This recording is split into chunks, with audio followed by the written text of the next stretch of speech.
diversify portfolio kan? Ya. Yang saya jumpa dia ada lima cara untuk pelbagaikan portfolio ni. Yang pertama, kita pelbagaikan dia dalam mengikut kelas aset. Kelas aset ni contohnya macam equity, amalan saham, sukuk, emas, lepas tu hartanah. Okey. Okay, yang kedua, itu kalau dalam instrumen kewangan yang besar lah. Okay. Yang keduanya apa? Yang kedua melalui saluran pelaburan. Contohnya macam ASB, tabung haji. Tapi yang tu saluran pelaburan yang risiko rendah. Itu juga yang lain. Okay. Then yang ketiga, kekuatan sektor. Kekuatan sektor ni maksudnya kita boleh susun portfolio kita ni dengan melebihkan pada portfolio yang memberi kesan yang positif kepada pelaburan kita. Lepas tu yang keempat, saiz syarikat, saiz sesuatu syarikat tu. Saiz? Maksudnya, saiz apa? Sekejap. Okay, dalam pasaran saham kan dia ada saiz syarikat. Contohnya macam saham blue chip, mid cap and small cap. Tapi yang ni saya tak pasti benda apa. Yang ni saya cuma research lah, jumpa. Okay, tak apa, teruskan. Okay, dia cakap yang asas syarikat yang blue chip ni dia lebih stabil dari segi kenaikan. Tapi dia punya pergerakan tu slow. Nak dibandingkan dengan asas syarikat yang mid cap ke small cap, dia mudah bergerak tetapi dia punya risiko lebih tinggi daripada blue chip. Okay. Yang kelima, yang terakhir adalah tempoh pegangan. Macam kalau saham tu untuk jangka masa yang panjang ataupun untuk jangka masa yang panjang, dia berisiko rendah. Dan kalau tempoh pegangan jangka masa yang pendek, dia berisiko tinggi. Yang tu yang saya jumpa. Okay. Itu secara generalnya lah. Yang lain ada tak? Saya tak dapat lagi. Maksudnya kalau you dalam pasaran saham saja, kita tak tengok dalam pasaran instrumen kewangan ataupun aset kewangan ataupun aset secara, macam tadi you bagi tahu ada hartanah apa semua, itu aset. Sekarang saya nak cuba bawa you all kepada perbincangan kepada portfolio dalam saham. Contoh.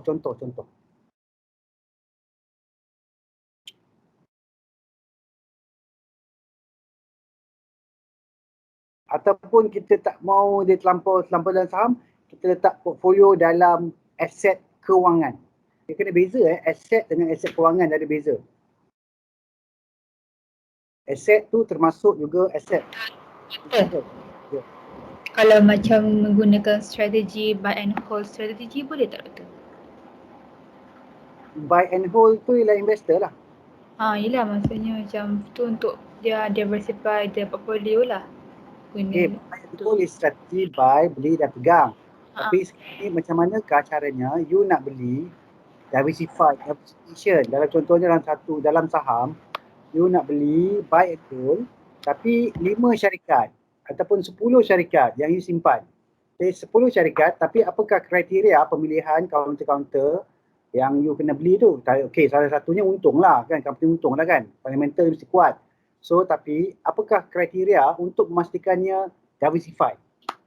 Sebab kalau you beli sebagai contohnya, counter A ialah counter, sebagai contoh counter A, counter minyak. Counter B pun counter minyak. Counter C pun counter minyak. Diversify ke tak?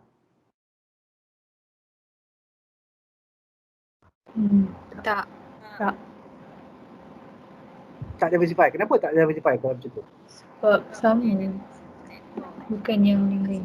Okay, sektoral dia sama. Okay, sektoralnya semua sama kan. So, kalau dalam konteks sektor pun, kita kena diversify juga. Maksudnya tak bolehlah kita punya counter semua tu, semuanya dalam satu sektor iaitu oil and gas. Kita kena letak satu counter dalam oil and gas, satu counter dalam healthcare, satu counter dalam industrial, satu counter dalam apa-apalah kan. So maksudnya itu pun dah diversify. Itu maksudnya kita nak try diversify counter. Sebab saya bagi contoh, kalau harga minyak jatuh, kalau kita semua counter kita dalam counter oil and gas, memang semualah counter kita jatuh. Maksudnya semualah pelaburan kita akan jatuh.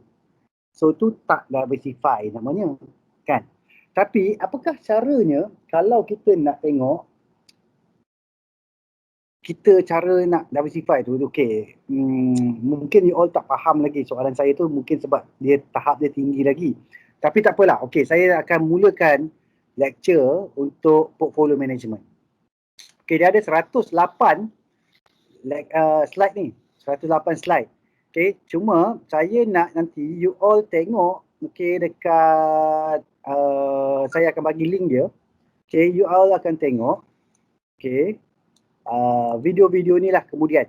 Okay, you akan tengok video-video ni kemudian, dan ini adalah sangat penting video ni untuk you memahami tentang portfolio management. Okay, dan juga untuk kalau you sebagai contohnya you nak minta kerja, you tahu tentang portfolio management ni, you boleh jadi fund manager. Okay, tapi sebenarnya nak jadi fund manager ni you kena ada lesen lah, you kena ada lesen, you tak boleh ada degree je, you kena ada lesen, you kena ambil lesen sebagai fund manager. Okay, dan dulu kawan saya dia jadi fund manager lah, dia bukan dia fund manager, sebenarnya dia chartis dia sebenarnya. Masa tahun 2000 saya panggil dia bagi talk dekat universiti saya, itu Universiti Tenaga Nasional.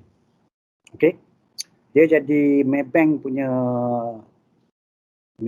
Securities punya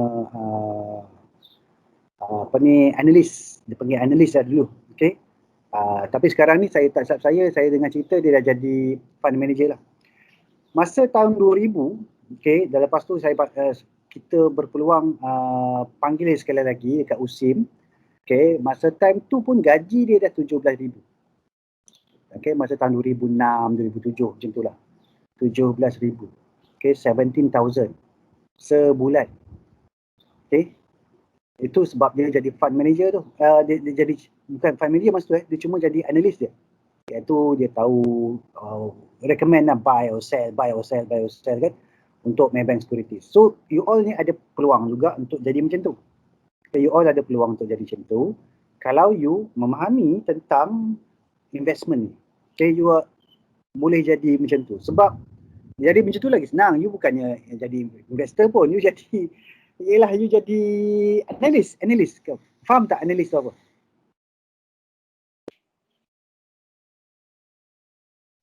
Senyap ni? Tak faham analis. Penganalisa saham sebagai contohnya.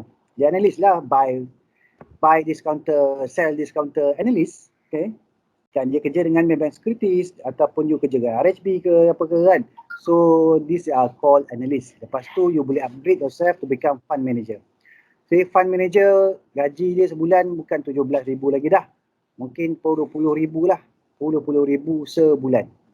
Okay, tapi you punya tanggungjawab besar Okay, you punya tanggungjawab besar. Sebagai contohnya kalau you jadi fund manager ASB sebagai contoh, you kena make sure dapat bagi pulangan kepada pelabur. Itulah 5% tu you nak kena bagi kan apa kan. Tapi jumlah yang you pegang tu nanti, jumlah amount yang you pegang tu agak besar. Okay, sebab tu kita kalau fund manager ni dia try to diversify. Kita pun sebagai investor pun kalau boleh kita pun kena diversify kita punya investment. Okay, kita kena diversify our investment. Dan saya nak cut the story short Okay, you boleh pakai teori Markowitz teori, modern portfolio theory. Okay, modern portfolio theory. Yang ni you kena tahu sikit matematik betul, kena tahu matematik, you kena tahu tentang penggunaan econometrik.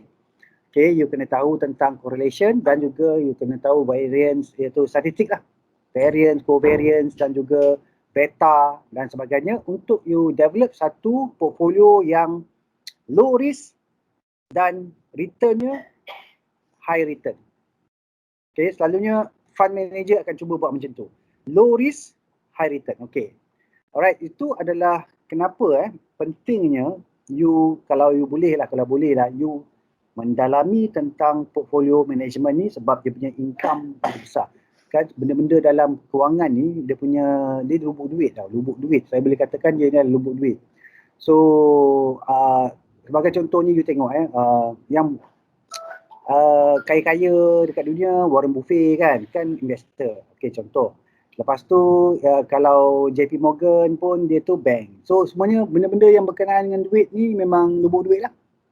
Saham pun lubuk duit kan, so basically kalau you tak boleh jadi investor, you jadi agent dia. Okay, agent dia contohnya jadi fund manager ke, jadi broker ke, jadi marketing representative ke, semua tu ada commission. Jadi you dapat commission based on, sebagai contoh remiser, you jadi remiser, you dapat commission. Orang beli saham, you dapat commission. Orang jual saham pun you dapat commission. Tapi you kena ada knowledge. You kena ada knowledge tentang investment. You kena ada knowledge, sebagai contohnya kalau you jadi unit trust agent kan, you kena ada knowledge tentang unit trust. You kena ada knowledge tentang saham, you kena knowledge tentang sukuk dan sebagainya. Kalau you tak ada knowledge, memang susahlah you nak jadi agent, sebab customer pun you tak boleh explain ke customer kan. Sebagai contoh, kenapa you kena suruh dia ambil aggressive fund ke, kenapa ambil balance fund ke, kenapa nak kena ambil fixed income fund ke dan sebagainya lah. Alright. Okay, so sekarang ni saya akan masuk kepada lecture. Okay, tapi saya nak you all pergi kepada video dia nanti. Okay, saya akan share dia punya link. Ini you kena tengok sebab video ni saya pernah dah record dah dulu. So tengok, setiap individu kena tengok video-video ni. Okay, setiap individu kena tengok video ni dan fahamkan. Okay, fahamkan apa yang dibuat dalam portfolio investment ni. Mana tahu satu hari you jadi portfolio fund manager, boleh belanja saya pergi minum kat Starbucks. Betul? Okay? Boleh belanja saya minum kat Starbucks pun baru RM1 kan. Kalau gaji you dah RM30,000, RM40,000, Starbucks baru RM17. Okay? Kalau nak belanja saya setahun pun boleh. Okay? Tapi is a opportunity for you. Okay? Peluang untuk you. Okay, peluang untuk you, tapi you kena berusaha bersungguh-sungguh lah untuk memahami. Okay, memahami dan cuba kaedah dia macam mana, cara dia macam mana. So at least you tahu. Okay, cara nak buat. Dan kalau tiba-tiba ada opening, okay, tabung haji cari. Dulu itu tabung haji cari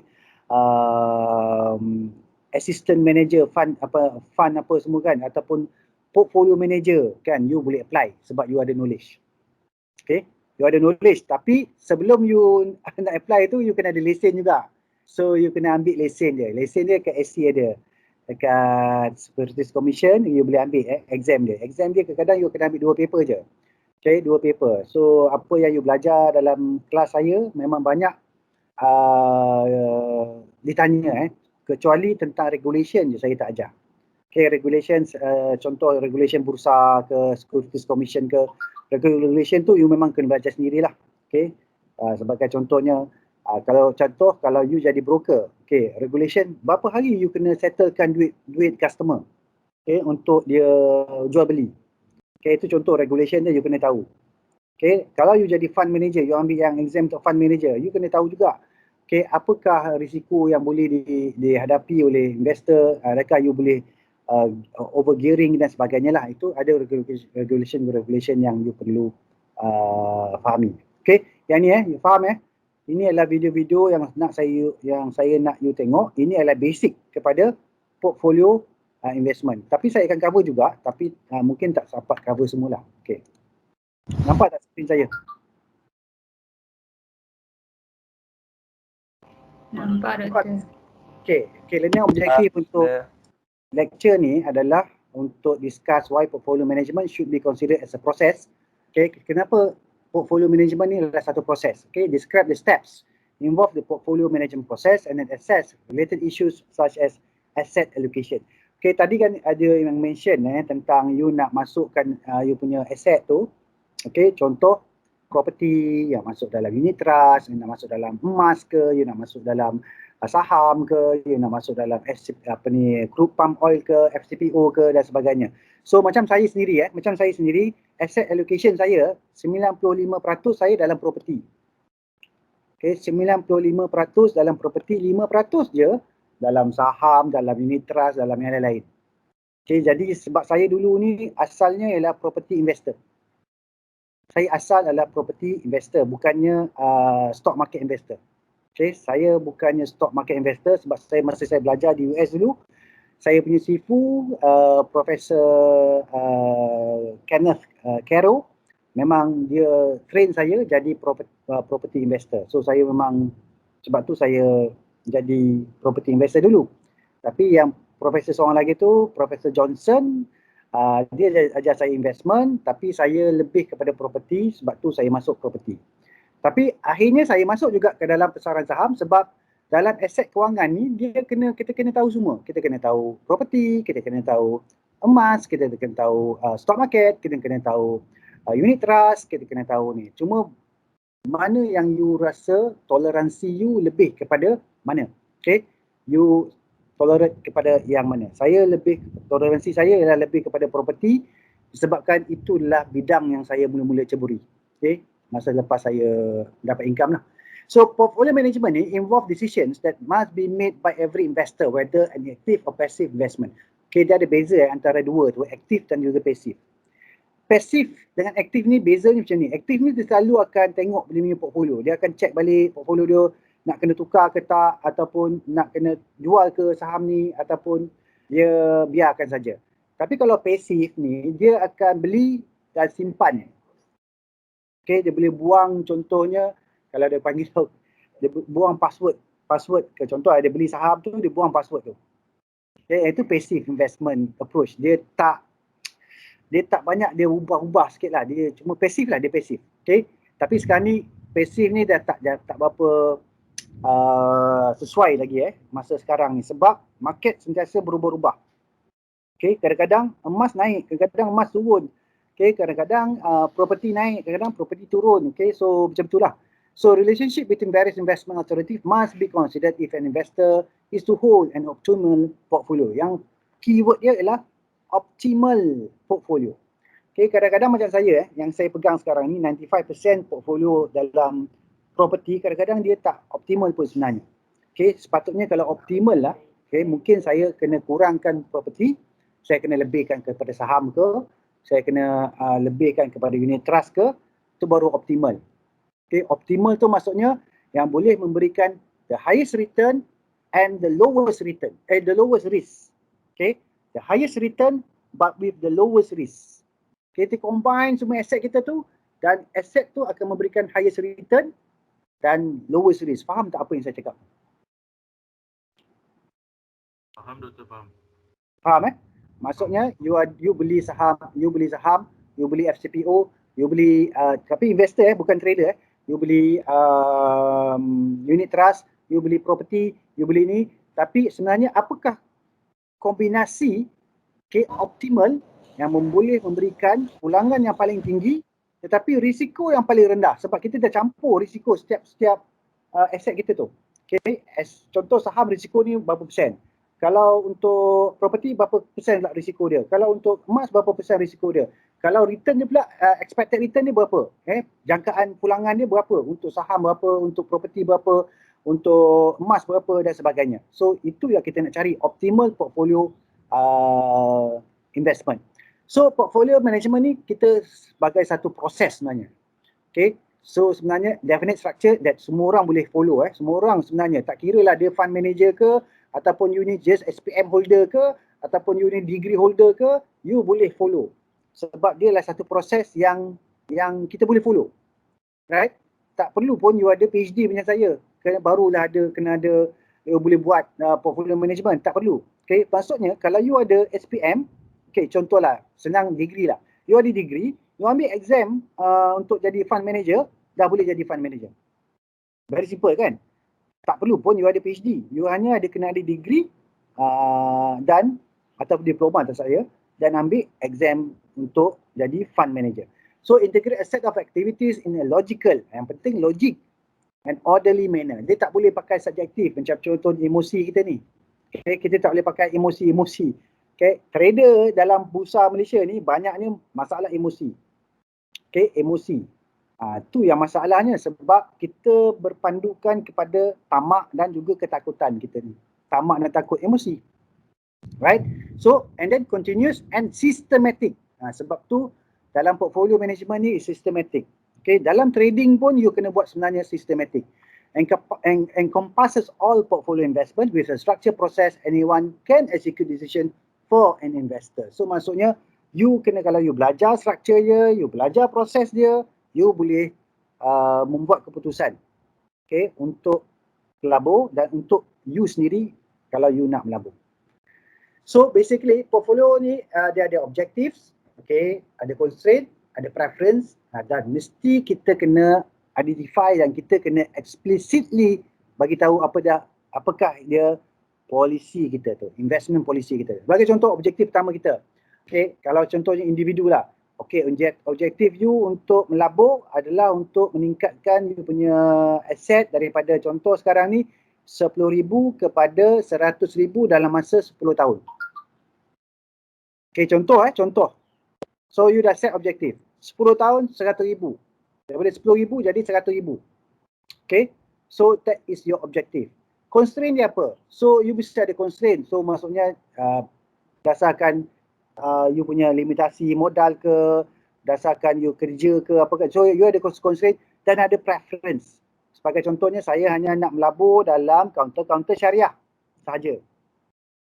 Kaunter-kaunter yang syariah saja. Kaunter yang tak syariah, saya tak nak melabur. Sebagai contoh So you kena identify benda tu. Then you kena ada polisi. Sebagai contohnya, kalau dalam contoh simple lah, trading contoh trading.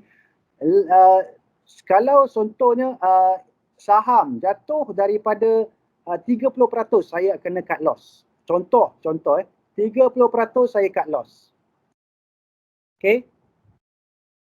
Contohlah, ataupun saham jatuh 20% saya cut loss, ataupun 10% saya dah cut loss. Itu contoh kalau investment policy you macam tu. Okay, alright. So you tak boleh pakai emosi mesti tu. Emosi tak apa nanti dia naik lagi. Okay. And then strategies developed and implemented. You kena ada strategi, you develop macam mana, dan kena juga implement. Kalau you ada trading plan, you kena implement trading plan tersebut.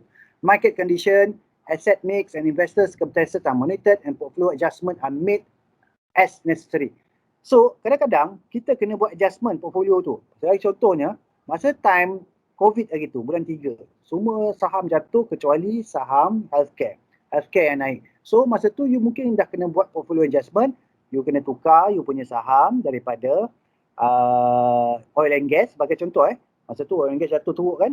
Daripada $70, daripada tahun 2018 ke 2018 ke belakang tu, turun sampai hampir kepada $9 masa tu. Kan? Jadi you mungkin dah terpaksa menukar you punya portfolio tu, okay, daripada oil and gas kepada healthcare masa tu. Sebagai contoh, okay, sebagai contoh. So kita ada beza individual dan juga institutional investor. So individual basically kita lah retailer. Okay, kita tengok life stage matter. Risk defined as losing money, characterized by personalities, goals important, and tax management is important part of the decision. Kalau institutional investor basically maintain relatively constant profile over time, legal, yang biasanya legal and regulatory constraint.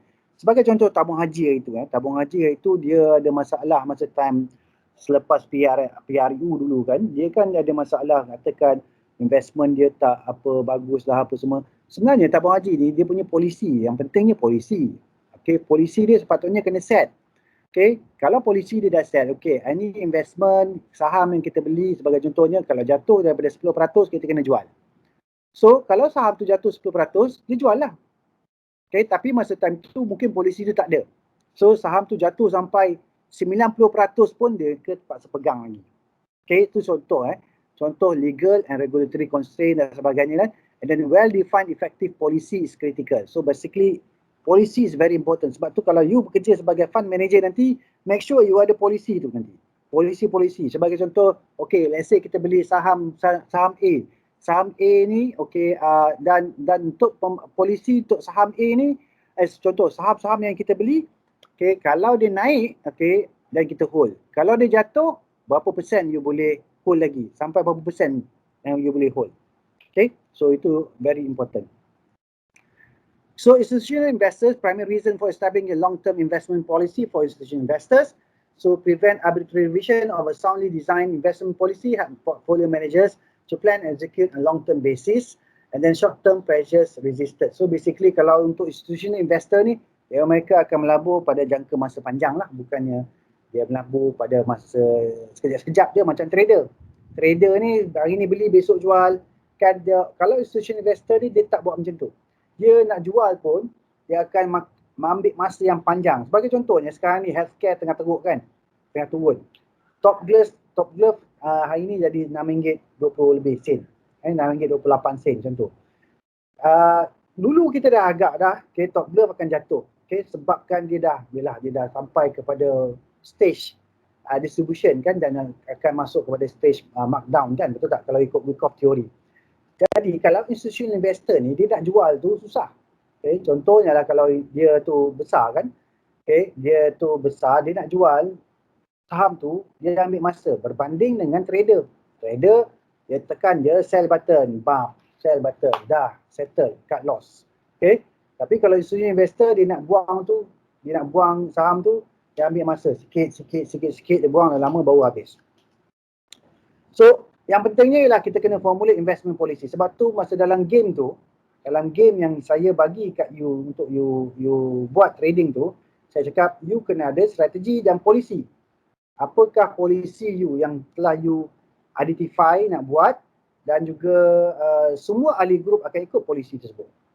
Sebagai contoh, polisi dia mungkin beli syarah counter, beli counter uptrend ke, itu contoh-contoh polisi. Polisi yang saya cadangkan, saya bagi tahu, tapi terpulang pada grup masing-masing. Saya tak tahu apa yang you telah buat dalam untuk investment game tersebut. Nanti you jangan lupa kena buat report nanti . So objective, return requirement and risk tolerance, and then liquidity, time horizon, laws, regulation, taxes, unique preference and also circumstances. Inilah yang ada dalam investment policy ni. Okay, ini adalah life cycle approach. Okay, you have return and then risk. Okay, so you tengok ni ni risk rendah and then return dia pun rendah. Okay, tapi kalau kat sini return dia dengan risk dia makin tinggi, ini pun makin tinggi. So high risk, high return. Okay, basically yang A ni adalah accumulation phase, early career ini. Yang ni kalau orang-orang muda, dia boleh ambil high risk, high return. B ni ialah mid to late career. Dia lebih kepada yang balance lah maksudnya. Risiko dia agak tinggi sikit, tapi return dia rendah sikit daripada orang muda macam you all.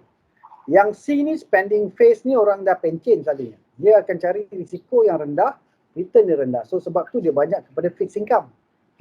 So ini geng-geng pencen, ini geng-geng orang baru-baru kerja kan, baru-baru masuk kerja, baru dapat income. So dia banyak kepada yang high risk, high return. And then yang ini yang telah umur dalam 40 ke 50 tu, so dia ambil yang risk yang agak medium. So kalau you nak jual unit trust sebagai contohnya, you kena tengok umur dia berapa. Kalau umur dia dah pencen, you jual lah yang fixed income punya. Fixed income punya portfolio. Kalau dia masih muda, you jual lah yang aggressive portfolio. Kalau dia umur dah 40 ke 50 ke sebelum pencen tu kan, so you boleh lah jual yang portfolio yang balance. Iaitu balance, iaitu dia ada suku dan juga dia balance dengan equity. Yang ini mostly equity. Yang ini kebanyakannya suku saja. Alright. Ini saya dah cerita tadi. Okay. So capital market expectation. Okay, basically we look at macro factors. Expectation about the capital market. So kalau kita tengok sekarang ni, sebagai contoh bursa, kita rasa dia akan naik. Sebab kita akan melihat V punya shape untuk bursa. Sekarang ni pun dah hampir 1,700. So kita dulu 1,800 tu hari tu kita jatuh sampai 1,200 point. Sekarang dah naik 1,000 sampai 1,000, lebih kurang lah 1,700. So maksudnya kita expect dan dia akan naik sampai 1,800 dan akan terus naik lagi kepada 2,000 point pada masa akan datang. Dan kita juga kena tengok micro factors, iaitu estimate the inflow of selection of a particular asset for the particular portfolio. Yang ini ialah macro factors ni ialah syarikat-syarikat yang kita masukkan tadi, kita akan pilih dalam kita punya portfolio. Rate of return assumption, ini pun penting. Kita kena make them realistic. Kalau you cakap, okay saya nak rate of return Contohlah ASB boleh bagi 5%. ASB boleh bagi 5%, Khazanah boleh bagi, inilah lebih kurang macam tu dalam masa pandemik ni. You pula nak bagi tahu yang you boleh dapat setahun you boleh dapat 200%. Logik tak logik? Okay, realistik tak realistik? Okay, boleh tapi memang very high risk lah, sebab you nak dapat 200% tu you memang kena masuk dalam kaunter-kaunter yang spekulatif. Okay, sebab tu kena realistik. So maksudnya kalau you dapat rate you dalam you punya portfolio sendiri, you dapat 5% to 7% ataupun 10%, that would be very good already. Okay, very good. Dah baik dah tu. Maksudnya kalau you invest 100,000, you boleh dapat 110,000 dalam masa setahun. Okey lah, 10,000. Okay. So dalam masa 10 tahun, 1 tahun you dapat 10,000. Itu contoh to be realistic. Tapi kalau you dapat lebih lagi baguslah. Kan you dapat contohnya 100% keuntungan you. So that is actually from 100,000 you dapat 200,000. Okay? 200,000 return. So that is it. And then construction the portfolio. Ni. Use investment policy, capital market expectation to choose portfolio of asset. Define securities eligible for inclusion in a particular portfolio. Use an optimization procedure to select securities and determine the proper portfolio weights. Sebab apa? Dalam satu contohnya, macam saya 95% dalam property, 5% dalam saham unit trust. Okay, let's say lah, saya punya modal dalam saham tu contoh 100,000. So 100,000 tu saya tak boleh beli satu saham je. Saya kena beli berdasarkan weightage yang optimal. Okay, so saya kena beli saham A, B, C, D, E. Berapakah saham A saya kena beli? 20% ke, 10% ke, atau saham B berapa persen, saham C berapa persen, saham D berapa persen, saham E berapa persen. Ini kita kena tengok optimization portfolio weight. Berapakah weightage? Okay, bukan purata. Dia punya weightage. Okay, posisi size yang kita boleh beli untuk kaunter tersebut. Berdasarkan yang kita tengok teori Markowitz, iaitu modern portfolio theory. Okay. So asset allocation involve deciding on weight for cash, bond and also stocks. Berapa banyak you kena hold cash, berapa banyak you kena beli bond, berapa banyak you kena beli stock. Okay. So ini penting asset allocation tu. Macam saya, memang asset allocation saya memang teruk lah. 95% property. So that is not optimal lah maksudnya. 95% property. Kan kalau ikutkan yang lagi baiknya, mungkin optimalnya mungkin saya letak 30% property, okay, 30% saham ataupun 20% unit trust, 10% emas ke, kan, dan cash berapa persen, right? So bila kita macam contoh macam saya 95% property, saya cash pun tak ada. Okay, duit cash pun saya tak ada.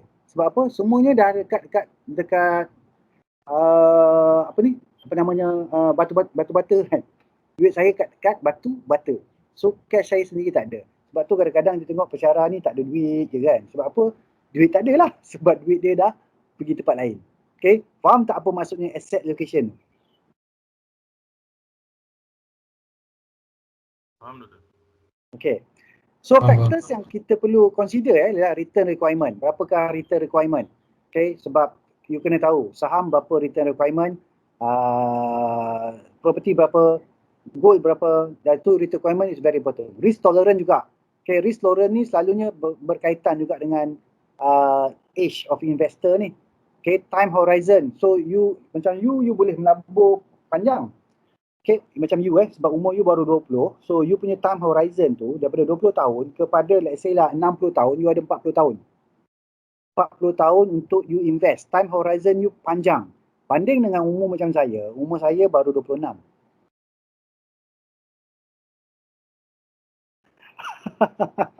Muda. Tak adalah gurau je. Gurau je. Saya bukan 26. Okay. Saya dah lebih umur sikit. Jadi saya punya time horizon dah pendek dah. Okay, time horizon saya dah pendek. Maksudnya kalau kata secara analoginya, okay, masa nak ke kubur tu dah makin pendek. Okay, macam you masa nak ke kubur tu panjang lagi. Contoh, Tapi kita tak tahulah bila kita akan pergi kan. Tapi maksudnya you ada panjang lagi masa dia banding dengan saya yang mempunyai pendek je masa yang tinggal lah untuk saya melabur sebagai contoh. Okay. So asset allocation tu ni contoh 5% cash, 15% fixed income, 80% equities. Ni kalau you masih muda dan mempunyai tolerance yang tinggi, risk tolerance yang tinggi. Okay. Kalau yang macam dah retired investor tu mungkin dia 20% cash, 60% fixed income, and then 20% dia equities. Okay. Alright. Okay, faham ke ni?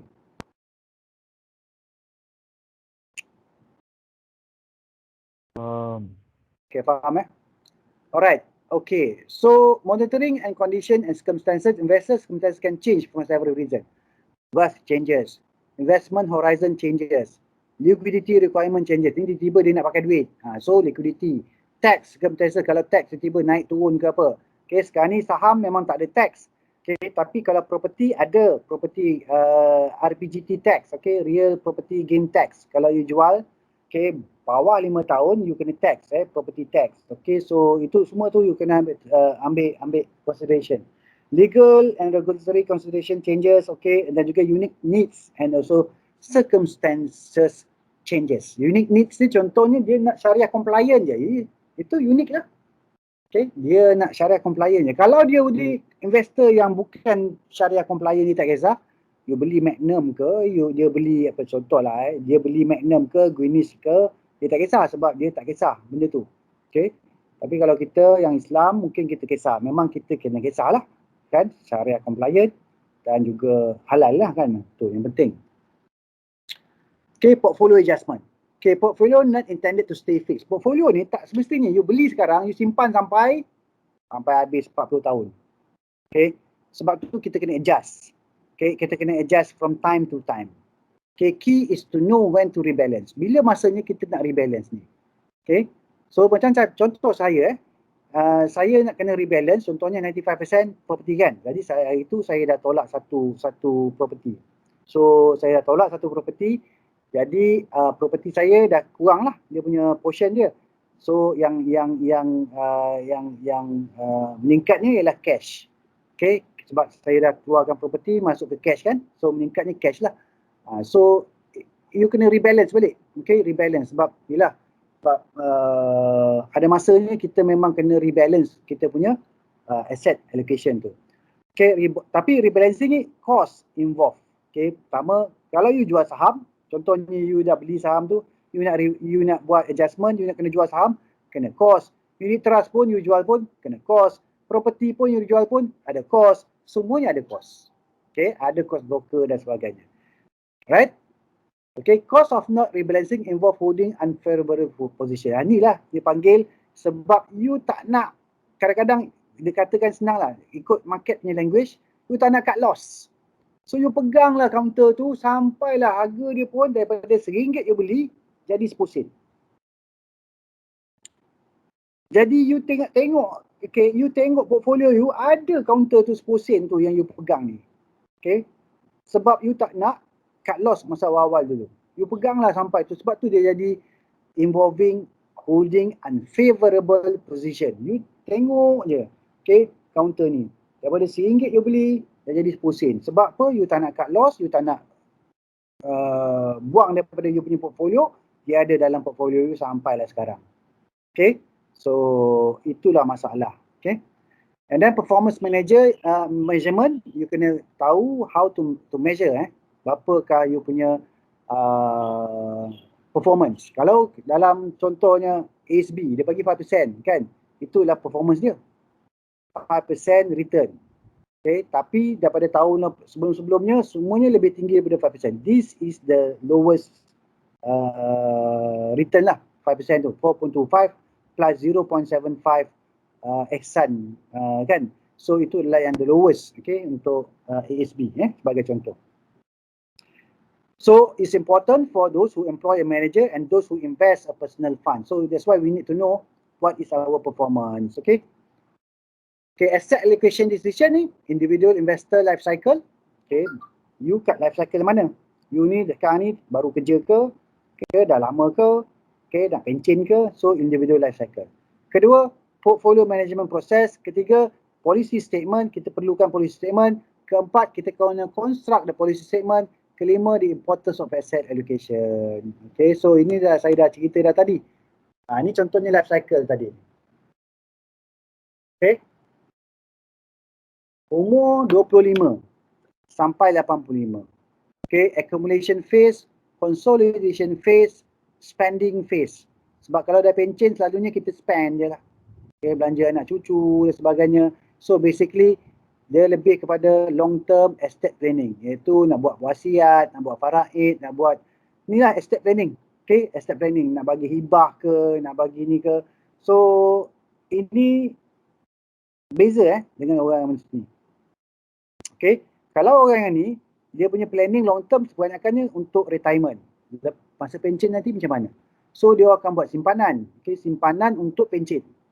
Kalau untuk accumulation phase ni dia akan buat untuk pencen, untuk anak, okay, dan sebagainya, untuk kahwin dan apa sebagainya lah. Okay, short term dia untuk rumah, kereta, yang ni short term dia untuk vacation, children university need. Okay, yang ni short term untuk lifestyle need dan juga untuk hadiah-hadiah untuk anak cucu. Okay, so inilah the rise and fall of personal net worth over a lifetime. You tengok, nampak personal net worth tu orang akan makin lama makin tinggi net worth ni. Okay, net worth makin lama, lepas dia dah pencen je, net worth dia makin rendah. Faham tak net worth tu apa?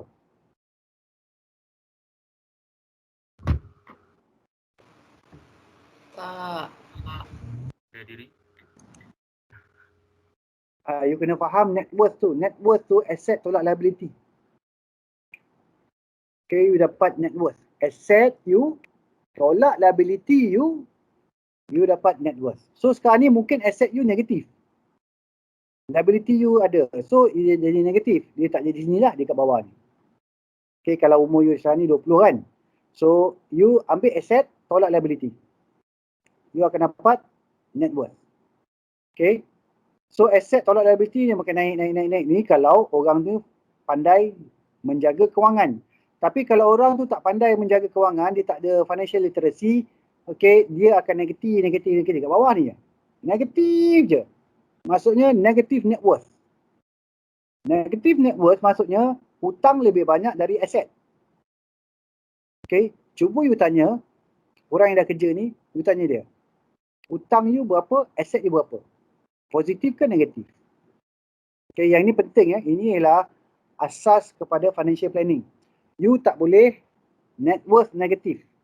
Kalau you net worth negatif, maksudnya tak bagus lah. Tak bagus untuk you, dalam Islam pun tak bagus. Okay, dalam Islam pun tak bagus sebab apa? You hutang. Okay, you berhutang. Dan hutang you lebih banyak daripada aset.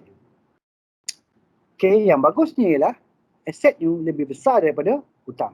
Okay, saya nak tanya rakan-rakan dalam kelas ni.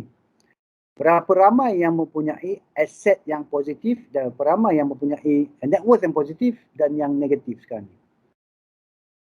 Sila angkat tangan kalau anda mempunyai net worth yang positif. Angkat tangan.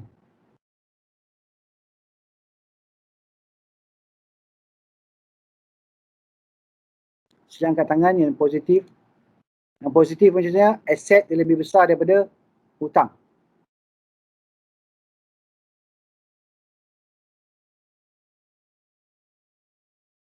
Tiga orang Yang lain? Dua je. Hutang PTPTN. Negatif. Okey, kalau yang maksudnya yang ni apa ni? Yang ni kejap ni okey. Okey, so sekali lagi saya tanya soalan. Saya nak tanya sekali lagi. Siapa yang mempunyai net worth yang positif angkat tangan? Net worth positif angkat tangan.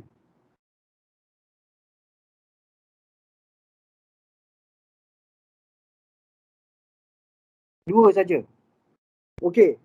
So yang dua, empat pula lah. Okey, empat orang. Empat orang ni maksudnya, okey saya nak tanya Nur Aisyah. Nur Aisyah.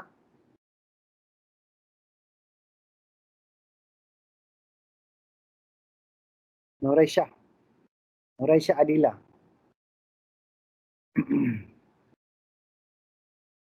Noraisha Aidillah. Saya tadi. Ya, saya. Okay. So you bagi tahu you mempunyai net worth positif kan? Betul tak? Okay. So maksudnya aset you lebih besar daripada hutang. Betul? Betul. Okay.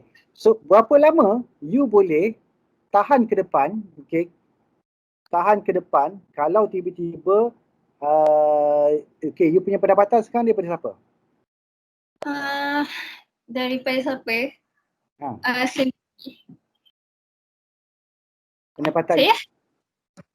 Saya sendiri. you buat bisnes ke apa? Okay. So you ada bisnes lah maksudnya.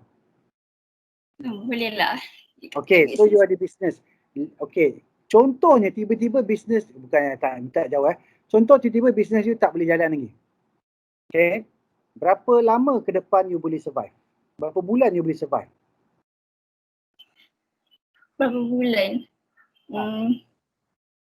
Sebulan you belanja berapa? Okay. Sekarang ni you ada aset. Okay. Berapa lama you boleh survive ke depan?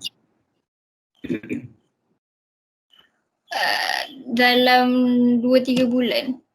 2-3 bulan. Lepas tu dah tak boleh survive dah. Tak ada duit dah maksudnya. Okay. So itu contoh contoh kalau kita tak mempunyai cukup untuk simpanan untuk survive ke depan. Kalau let's say tiba-tiba lah contoh, okay, kalau yang kerja tu tiba-tiba kena buang, kena berhentikan kerja, kan? Berapa lama dia boleh survive ke depan? Sebab dia kena bayar rumah, kena bayar kereta, kena bayar semua-semua kan. Sebab tu orang cakap, kalau you nak ada, kalau you belajar financial planning, at least you ada 3 bulan atau 6 bulan, dia panggil emergency fund. Okay, emergency fund. You kena simpan duit tu untuk emergency. Emergency ni maksudnya, kalau tiba-tiba dia berhentikan kerja, kalau tiba-tiba bisnes tutup, kan, you still boleh survive 3 bulan sementara you nak cari kerja lain ataupun you nak buka bisnes you balik. Okay, faham tak maksud saya? Faham. Okay, so maksudnya tadi ada 4 orang je yang boleh survive ke depan. Yang lain semuanya negatif net worth kan, betul tak? Negative net worth maksudnya you punya carta ni, line you bukan ke atas line you kat mana? Line you di bawah kosong. Okay, negatif lah maksudnya. Okay, tapi tak apa, yang tu biasa, standard. Saya dulu pun sama juga. Okay, negatif juga. Saya pun kat sini. Tapi lepas saya kerja, okay, saya start lah mula untuk mempunyai net worth yang positif. Okay, sebab saya memang belajar kewangan. Sebab saya belajar finance macam you. Sama. So you ada advantage daripada orang lain. Okay, sebab kita ni belajar benda finance. Islamic finance ke kan? Betul tak? You ambil kursus apa?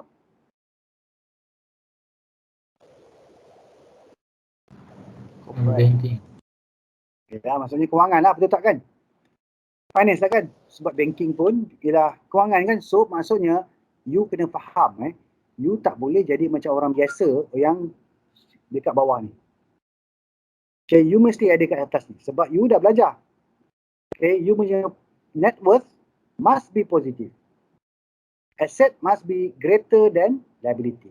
Okay. So saya tak nak cerita panjang-panjang. Okay, life cycle investment goal ni kena adalah near term, high priority goals, long term, high priority goals and then lower priority goals. Ni mesti ada lah. Okay, near term nak kahwin, kan? Nak ada kereta, okay, nak beli rumah ke. Long term mungkin nak pencen nanti. Okay.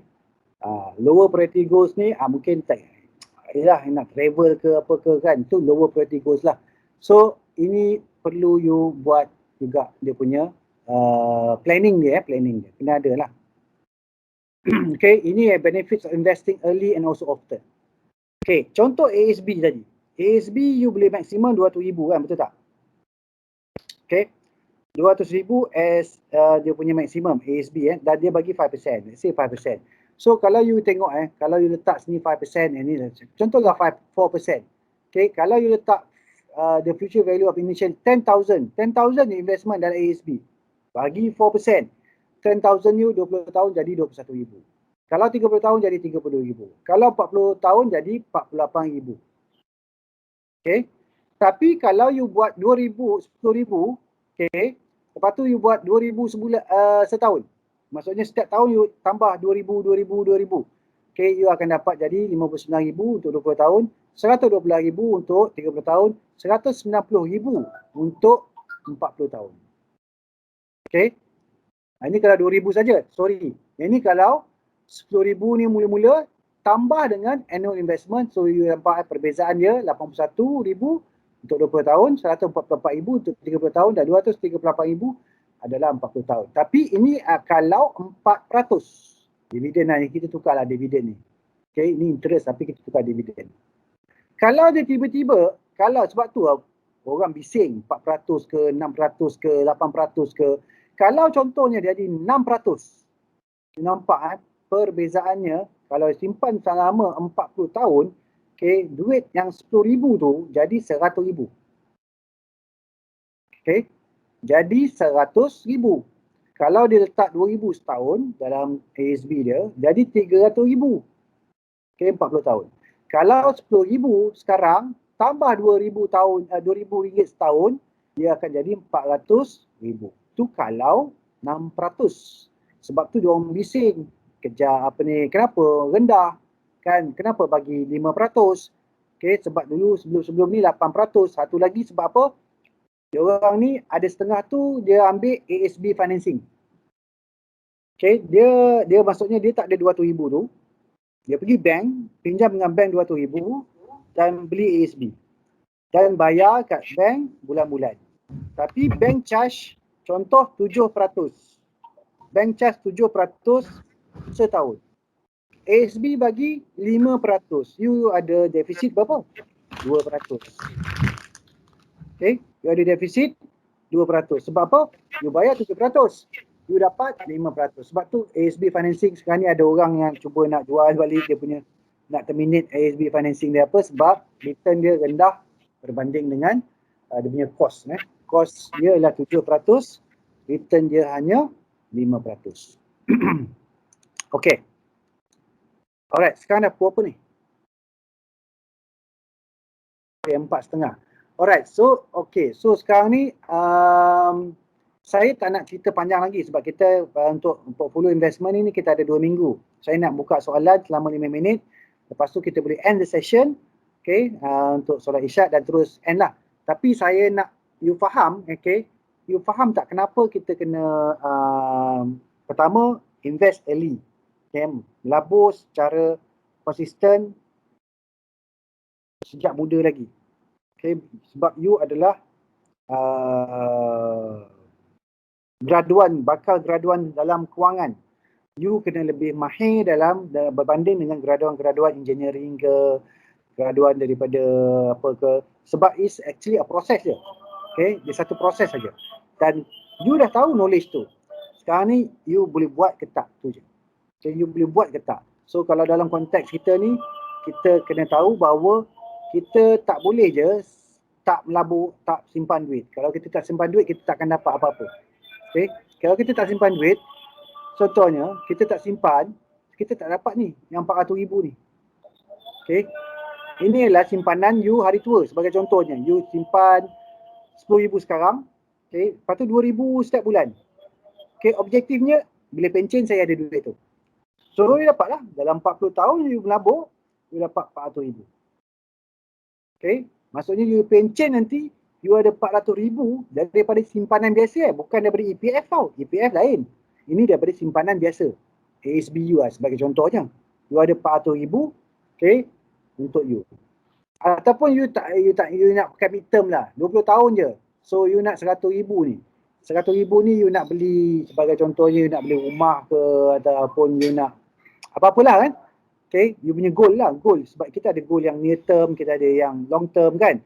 So, you tahu, okay, you nak buat sesuatu pada umur 40 nanti, mungkin you nak buat, yelah apa-apalah, nak pergi travel ke apa. So, inilah duit yang you akan ada.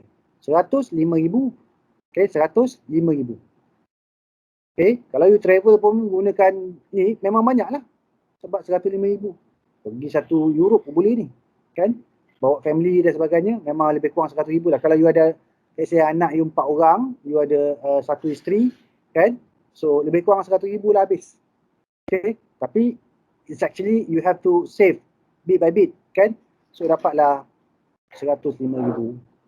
Okay? Itu kalau 6%, 20 tahun. Okay? Sebab tu kita kena cari yang mana yang boleh bagi kita return yang agak tinggi. Kan? Return yang tinggi ni penting untuk you punya future punya value. Okay? Future value. Okay. So, ada soalan tak? Saya nak you all tengok video yang saya dah bagi tu. So, minggu depan saya nak banyak soalan lah. Sebab video tu dah ada. Okay? Cuma saya nak you tengok, fahamkan, ni untuk diri you bukan untuk saya pun. Untuk diri you, untuk jadi pelabur pada masa akan datang. Okay, ada soalan? Oh, ada. Tak ada? Doktor? Ya, Hello? boleh. Tak Tak dengar? Boleh kuat sikit tak? Tak dengar. Hello, dengar. Kuat sikit. Hello? Okey. Dia dah jerit ni. Boleh. Okey, tu kuat. Okey. Okey. Dekat dengan mic. Saya nak tanya berkaitan dengan window dressing. Okey. Apa efek dia? Maknanya boleh tak doktor sedikit sebanyak explain apa benda window dressing ni and kait dia dengan, sebab apa kan dia berkaitan dengan portfolio juga kan, company-company.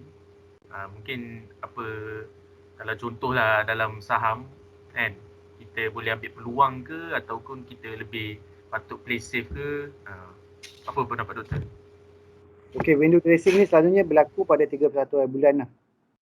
Okey, 31 bulan 12. Okey, pada waktu-waktu dia nak tutup akaun. You kena tengok syarikat tu dia tutup akaun pada bila. Dan juga selalunya dia akan buat window dressing ni, kadang-kadang dia buat seawal bulan tersebut. Kadang-kadang dia buat pada hari tersebut saja. Okey, sebagai contohnya 31 bulan tu, kalau dia tutup pada 31, so mungkin kalau 31 tu cuti, 30 hari bulan yang dia buat. Okey, sebagai contohnya kalau kita tengok 31 hari apa? Hari Khamis kan. So masih kerja kan. So 31 ni dia akan buat.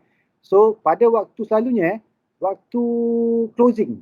Okey, 10 minit terakhir tu tiba-tiba harga telah ditolak naik ke atas. Okey, jadi kita jangan terperangkap bahawa kita rasa harga naik tu sebabkan oleh demand ke apa ke, sebab tu memang diorang yang push, besoknya dia turun balik. Okay, so dia adalah kenaikan sementara lah, maksudnya window dressing ni. Dia window dressing ni macam makeup lah, you makeup kan dia supaya cantik. Okay, lepas tu you buka makeup dia macam biasa balik. Faham tak kalau analoginya macam tu? Okay, saya ada buat video tentang window dressing, macam mana nak detect window dressing tu. Selalunya kita boleh detect pada last minute lah, masa 10 minit terakhir tu memang tiba-tiba harga di-push. Okay, di-push sehingga tinggi. Dan besoknya lepas dia dah tutup, contoh pada 31 bulan tu, besoknya dia turun balik lah sebab dia jual balik. Okay, kita pula beli kat atas tu kan. So, itulah tu maksudnya. Tapi kalau kita nak take advantage, kita rasa company ni akan buat window dressing, you kena tengok history dia lah.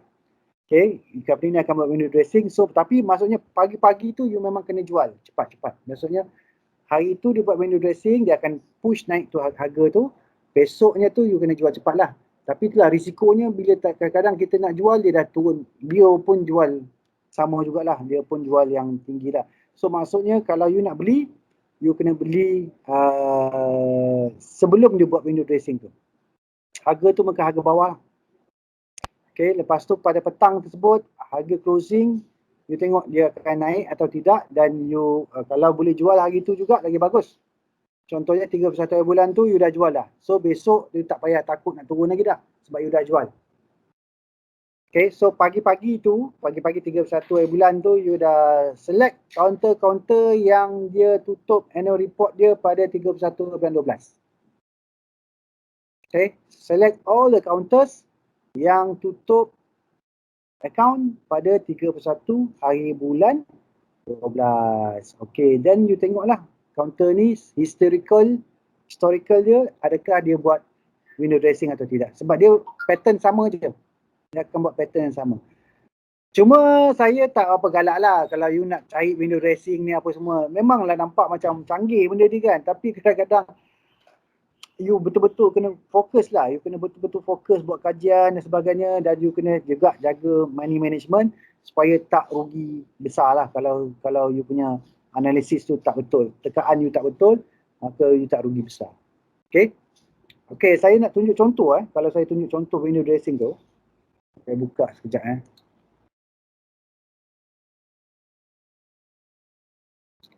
Okay, ini trading view. Saya nak check sama ada dia punya annual report 31 hari bulan.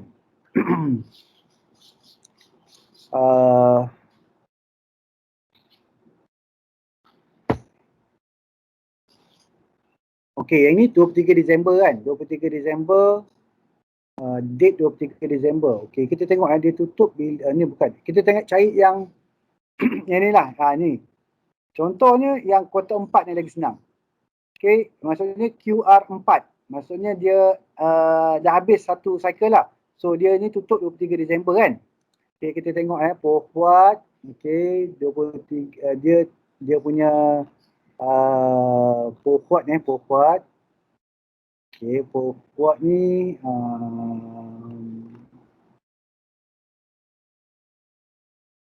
kita tengok bila dia tutup.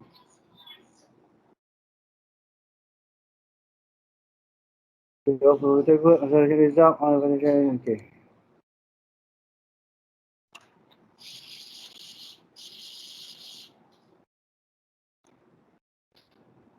Oktober. Okay, 31 Oktober 2020. Okay, kita tengok 31 Oktober 2020. Dia ada tak buat window dressing pada 31 Oktober tu? Okay, kita tengok forward.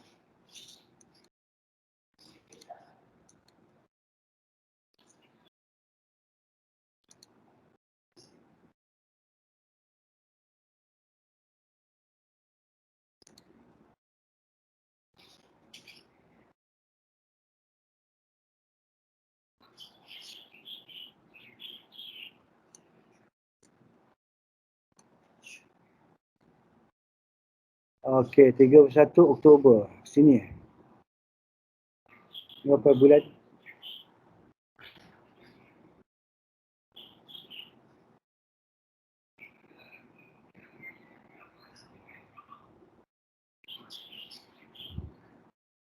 (30 Oktober). Dia tutup bila?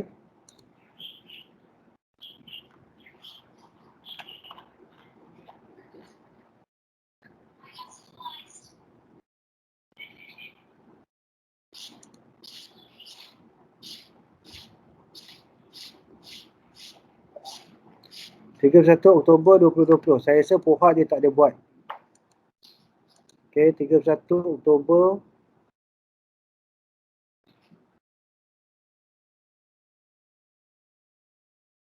Nah, 30 tak ada dia tak ada buat. Dia Poha tak ada sebenarnya. Sekejap kita tengok ada tak last minute dia. Kita buka ni.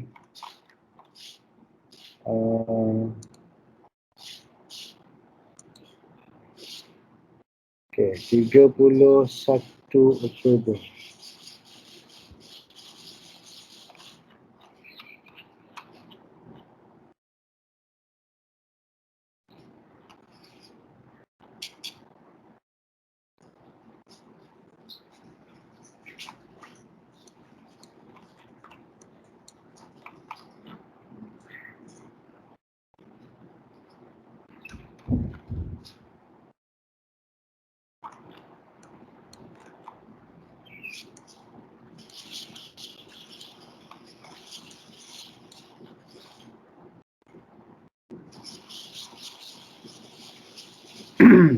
Ni 9 pagi kan.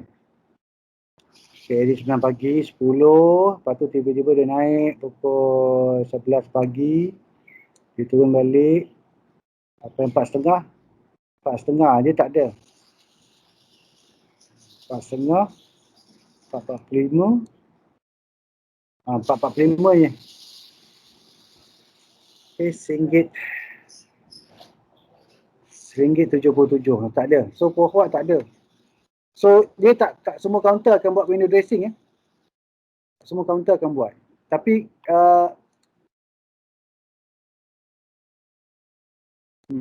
Pohuat tak ada.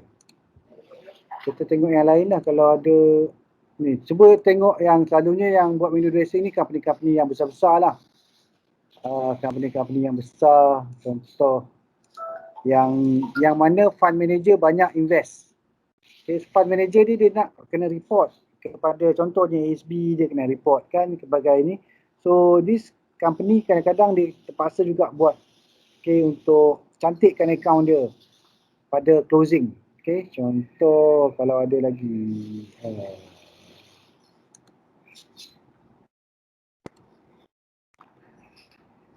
Wong tak, Evin tak. Tak ada company yang besar-besar ke?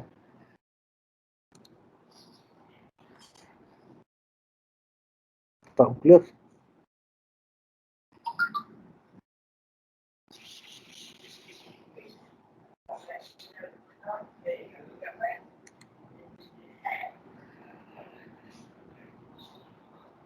Sun Surya.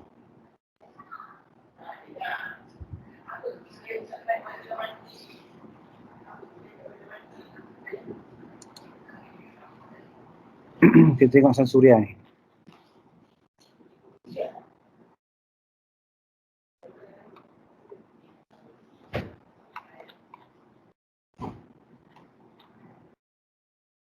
Sun Surya ni tak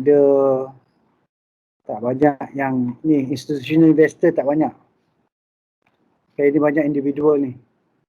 Okay, kena cari yang banyak institutional investor.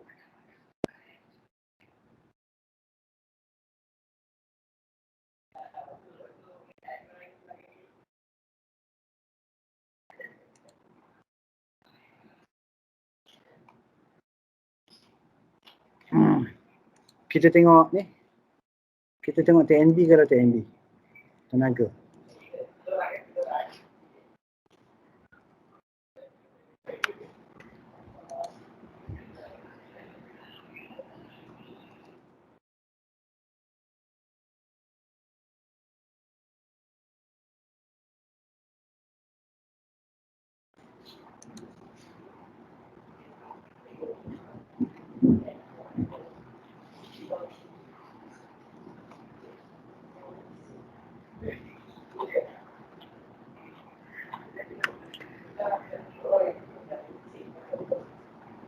Okay, kuarter 3. Tengok kuarter 4 ni, Disember 19.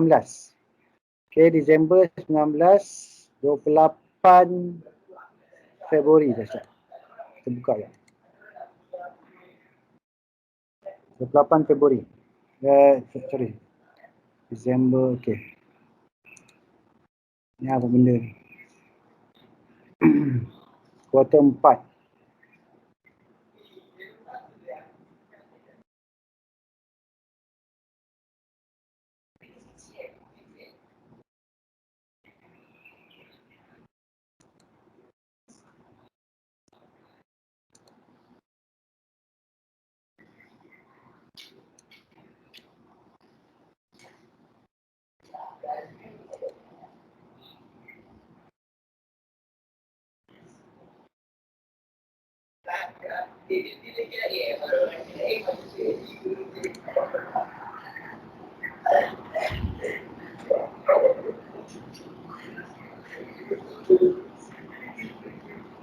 First March 31 March. Kita buka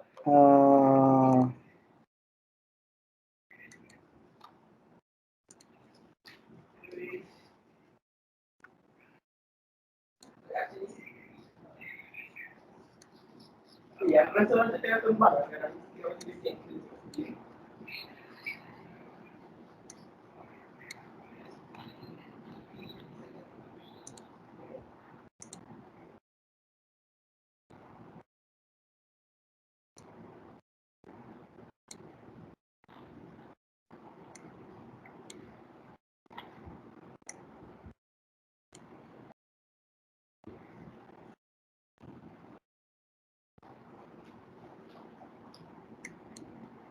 Okay, ini 29 Mac kan? Dia 31 Mac. Lebih kurang sini lah, 29 Mac kot. Okay, 30, sorry, Mac. Ini April lah, Mac. Okay, sini 29 Mac. Okay, sini.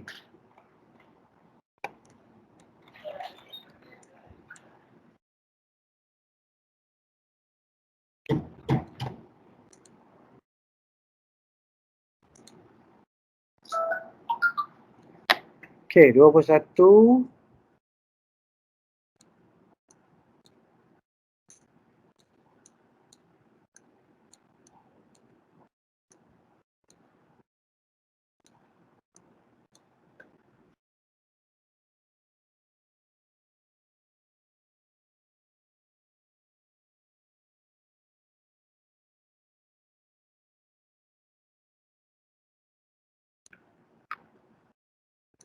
Yang volume hijau kecil tu kot. Sekejap. Ujung 21 tu. Ini 24 Disember. Disember 2020. Oh, dia March. Ada jauhnya. Ini berapa ni? Disember 20.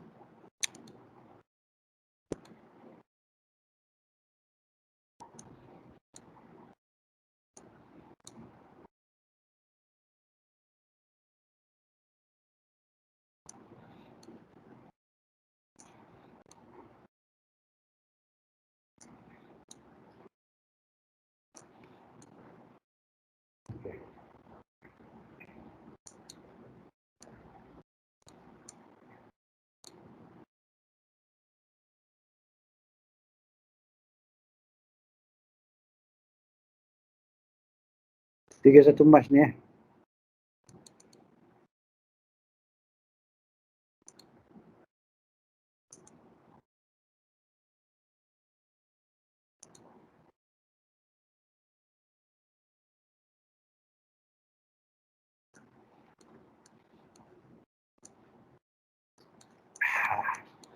Dia hanya balik pula.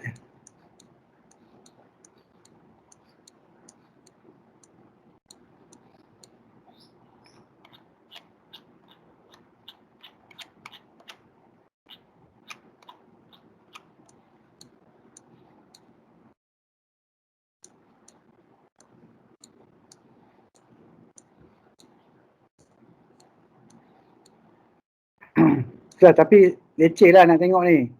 Nak kena kaji satu-satu kan, leceh bagi saya tak nak tengok window dressing ni. Tapi kita kena faham je lah apa dia window dressing ni. Ya, doktor. Faham pun dah okey dah. So you kena faham pada hari waktu dia closing tu, waktu dia punya kena close account dia tu, tiba-tiba ada kenaikan harga pada minit-minit terakhir lah selalunya. Sebab tu saya nak buka 5 minit. Okay, 5 minit ni maksudnya you tengok nanti dua bar nanti dia akan ke atas. Okay, 2 bar nanti dia ada ke atas tu. Okay, dia ada ke atas maksudnya faham Okay, so sorry lah tak dapat nak tunjuk dengan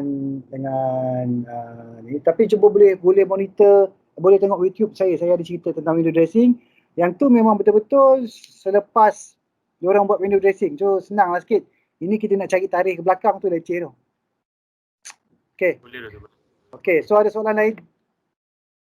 Kalau tak ada soalan lain, kita end the session. Saya nak minta you all tengok tentang portfolio management video yang saya bagi tu. Okay, tengok one by one, fahamkan. Okay, mana tahu rezeki you dapat jadi fund manager, gaji puluh-puluh ribu. Okay, mana tahu dah insyaAllah. Okay, tapi seperti yang you cakap tadi lah, kena ada ilmu kan? Kena ada ilmu. Cuma saya tak pasti sama ada dalam video tu ada tak cerita tentang Markowitz theory, modern portfolio theory. Kalau ada dan okey lah, you dah dapat tahu sikit, nanti kita boleh bincang je lepas ni. So ada soalan lain?